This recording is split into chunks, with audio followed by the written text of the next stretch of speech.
Great War, which began in 1914, was to be the war to end all wars. In the 4 years that it lasted, it became the First World War. But what started it?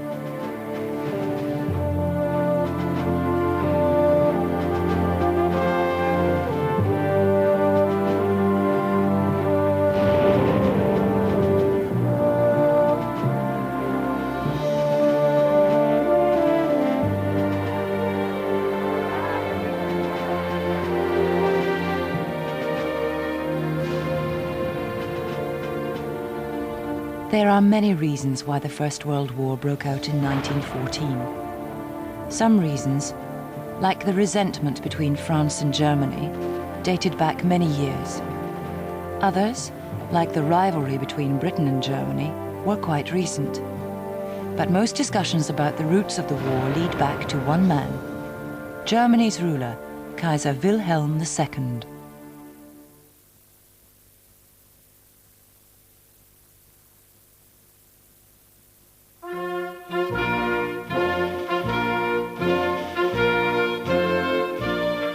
Wilhelm wanted to be seen as a strong military leader because the army had always been very important in Germany. He also wanted Germany to be respected as a world power.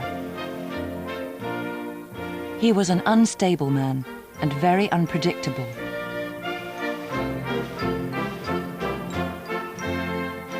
And he constantly needed to prove himself.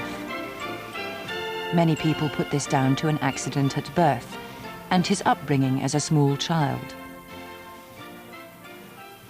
The accident had left him with a withered left arm, caused him to be partly deaf, and affected his balance. No kind of weakness could be tolerated in a future Kaiser.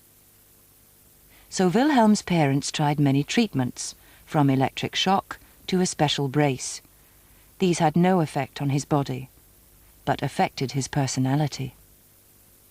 In spite of his physical problems, his parents were very strict with him. Wilhelm's tutor, Dr. Jörg Hinspeter, was ordered to make no allowances as he taught him to ride.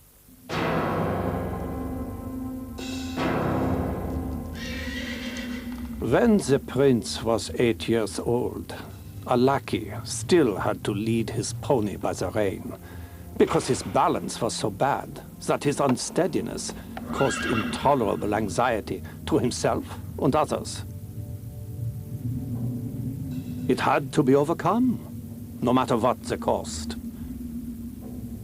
Therefore, I set the weeping prince on his horse, without stirrups, and compelled him to go through the various paces. He fell off continually. Every time, despite his prayers and tears, I lifted him up and set him upon its back again. After weeks of torture, the difficult task was accomplished. He got his balance. Wilhelm was a grandson of Queen Victoria, and during his holidays he was sent to visit her in England. There, with his British cousins, he would act out old battles in a specially built playground with trenches and a miniature fort.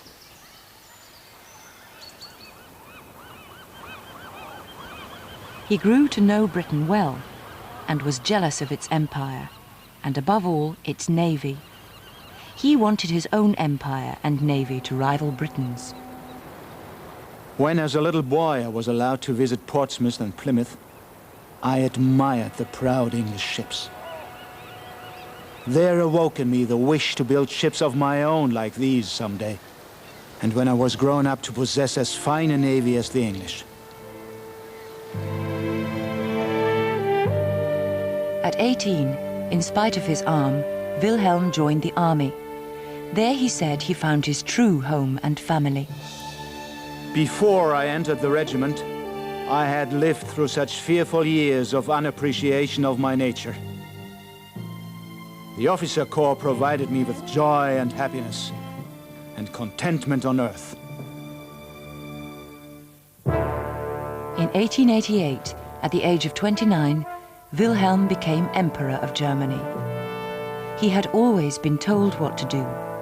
Now, he would take his own decisions. I alone know something.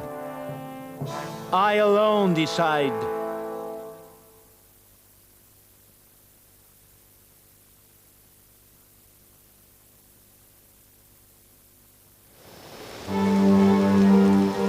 In the 19th century, an industrial revolution had begun in Britain. By the beginning of the 20th century, Germany and the USA had taken the lead in the development of new technology.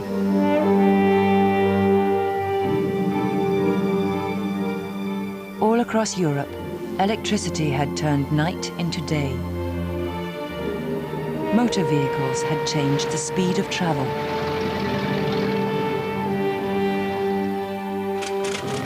And aircraft had defied gravity. In Germany, much of this new technology was used to help the armed forces. New guns were made for the army, and by 1905, a huge fleet of warships was being built. But in 1906, Britain launched a new kind of fast and heavily armed battleship, the Dreadnought. Wilhelm didn't want to be left out. He was going to have as great a navy as Britain's. So Germany announced that they would build 4 dreadnoughts.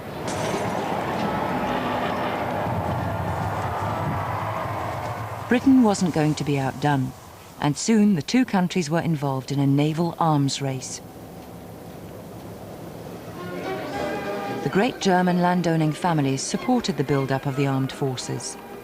Like the Kaiser and his generals, they believed in German supremacy and wanted a German empire to rival the empires of Britain and France.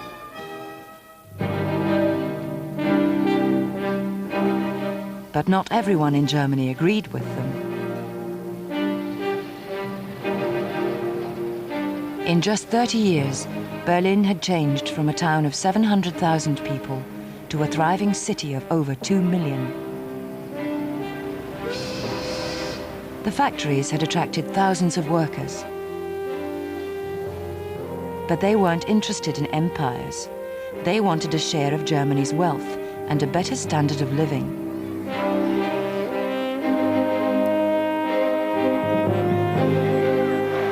This didn't matter to Wilhelm. He rejected the workers and their calls for reform. He and some of his generals began to talk of war as a way of pulling Germany together.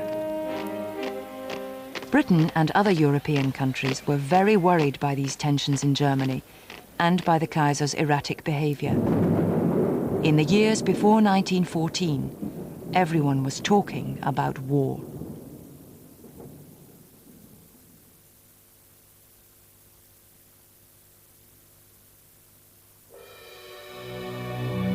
Germany had only come into being in 1871 after a series of wars. Since then, it had kept out of war through a series of treaties and alliances with the other great powers of Europe: France, Austria-Hungary, Great Britain, and Russia. But Wilhelm had other plans. The Kaiser felt he represented the new Germany.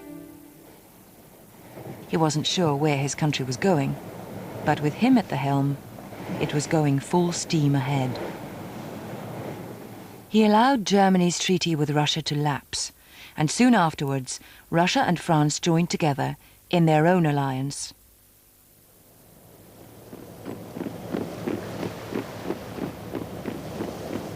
Britain had stayed out of European affairs for a long time, but threatened by the new German navy, they also joined the alliance with Russia and France. All of Europe felt Germany was preparing for war. Germany now had only one reliable ally left: Austria-Hungary, ruled over by the aging Emperor Franz Joseph. But Austria had its own problems. It was rivalry in the Balkans, the area which was called Yugoslavia until recently, that led directly to the crisis of 1914. Here the Kingdom of Serbia bordered the Austria-Hungarian Empire, where many Serbs lived. Since 1912, Serbia, with the support of Russia, had doubled its size. This threatened Austria.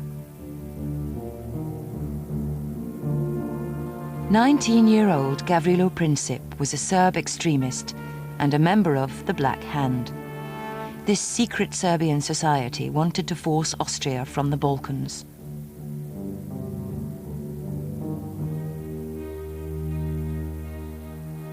On June the 28th, 1914, the heir to the Austrian throne, Archduke Franz Ferdinand, paid a visit to the city of Sarajevo in one of its provinces, Bosnia-Herzegovina.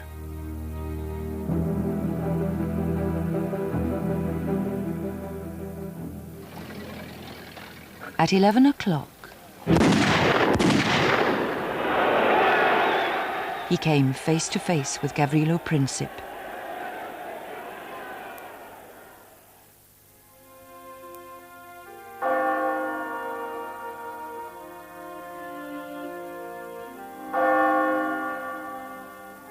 The murder of the heir to the Austrian throne was the last straw for Austria's ruler, Emperor Franz Joseph. He was determined that Serbia should be eliminated as a political force in the region. He ordered an investigation into Serbia's responsibility for the assassination and said if Serbia refused to cooperate, Austria would invade the following week. But Austria needed help if they were to carry out this threat. They looked to Germany for support. The Germans were happy to oblige and promised to back Austria. This promise brought into play the established alliance system.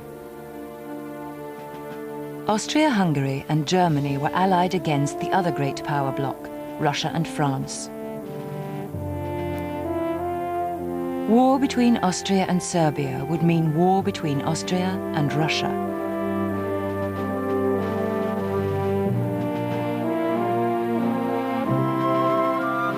That would mean war between Russia and Germany.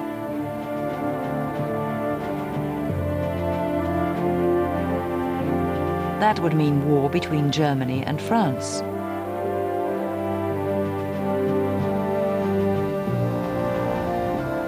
And that might mean war between Germany and Britain.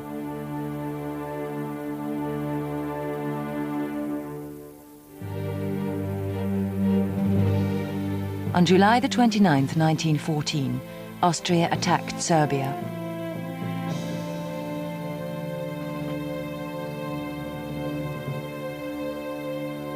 In Russia, the Tsar Nicholas was urged by his military commanders to take action to help their ally Serbia.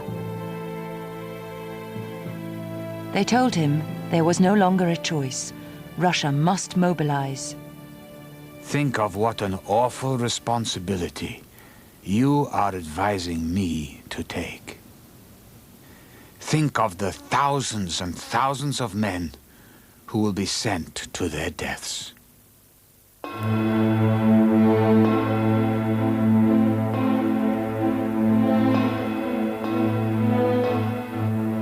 Tsar Nicholas was the Kaiser's cousin, related again through their grandmother, Queen Victoria. He attempted to avoid war by sending a telegraph to Wilhelm. I beg you, in the name of our old friendship, to do what you can to stop your allies from going too far. Nicky. To the Tsar. With regard to the hearty and tender friendship which binds both of us from long ago with firm ties, I'm exerting my utmost influence to arrive at a satisfactory understanding with you.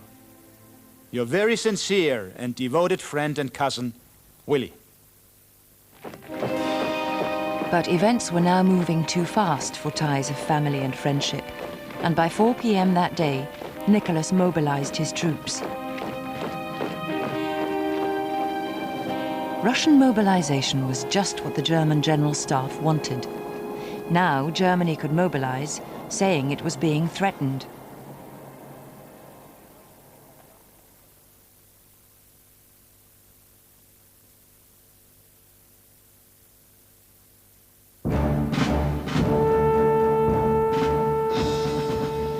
Over a few days in early August 1914, the nations of Europe fell into war.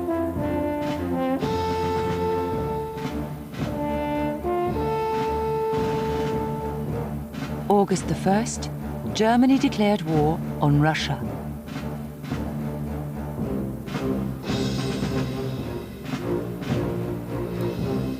August the 3rd, Germany declared war on France, deciding to invade her old enemy through the neutral country of Belgium.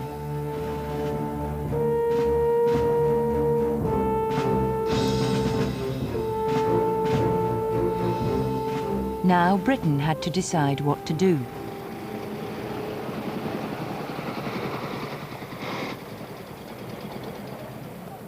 On August the 4th, 1914, Britain declared war on Germany.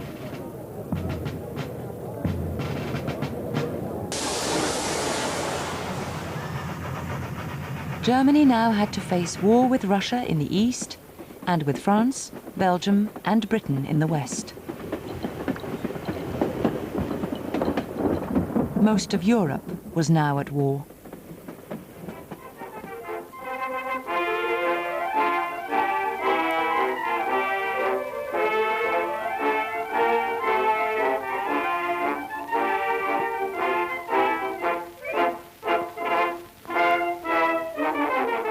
Many old conflicts and rivalries between countries had come to a head.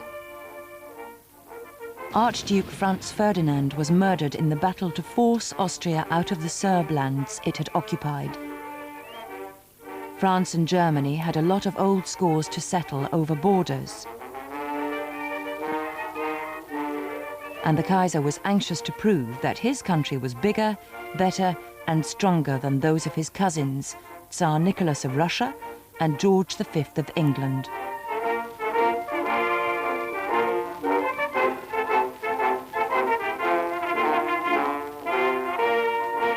But there is no one cause or person to blame for the outbreak of World War I. Each nation thought they were fighting a just war to defend their own country and beliefs.